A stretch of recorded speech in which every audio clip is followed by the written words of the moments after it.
Assalamu alaikum, children.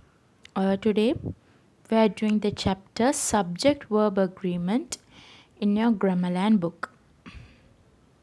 So let's move on to the chapter and look what is Subject Verb Agreement. Now, if you take a sentence, there's a subject and a verb compulsorily, right? There must be. So always a verb must agree with the subject in number. First of all in number and then in person. Person means there is you call first person, second person, third person. That is first person is under first person you have the pronouns listed. Then under second person, that is these three persons, right? Here we classify the pronouns, right? So according to the person. So according to the person thing, we keep it for a while, but for this grade, for your grade, you must first focus on the verb agreeing with the subject in number, most importantly singular or plural subject, right? Now from the beginning, maybe from grade 5 or 6, what we are studying is simple present tense. If we take the verb, if the verb is if the subject is singular, the verb also will be singular. That is, suppose you get singular subject she, so the verb will be she is. Is a singular verb. She was is a singular verb. She has is a singular verb.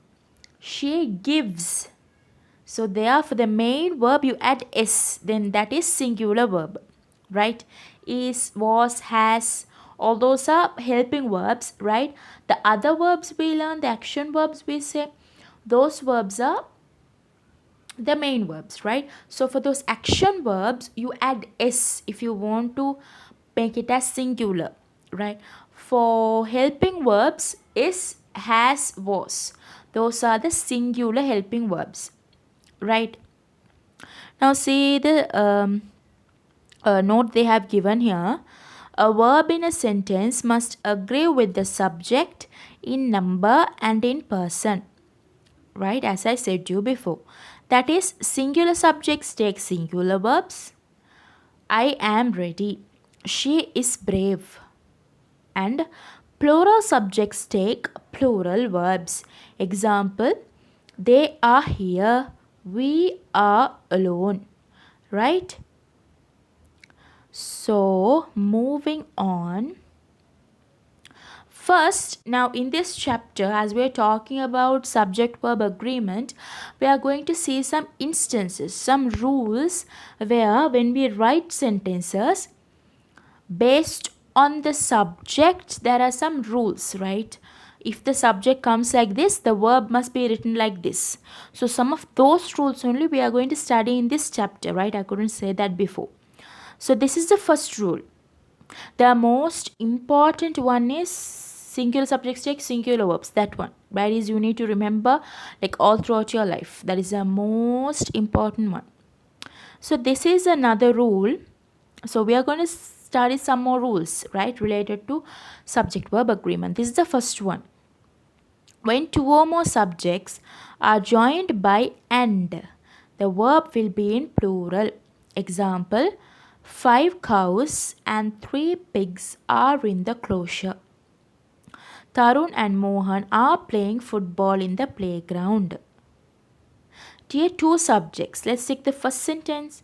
5 cows, 3 pigs. Those are the two subjects. So these two subjects are joined by the word and. Then the verb must be in plural. Are, were, have. Then those are the helping verbs. Those are plural helping verbs. If we take plural action verbs, give, no s. Plural action verbs mean no s, right? Give, go, walk, leave, like, look, right? This is the first rule. The second one is when two or more subjects are joined by or nor, the verb agrees with the final subject. Okay, let's see the example sentence. Neither Satish nor Pranav is happy. Neither Satish nor his parents are happy. So here you can see the first example sentence. There are two subjects, Satish and Pranav, right? These two subjects are joined by the word nor, N-O-R, no. So when two subjects are joined by the word no, O-O, the verb will agree with the final subject. Final subject may, now if there are two subjects, the second one. If there are three subjects, the third subject. So in the first sentence, the second subject, the final and the second subject is Pranav. So it is a boy's name, singular. So the verb also will be singular. In the second sentence, neither Satish nor his parents are happy.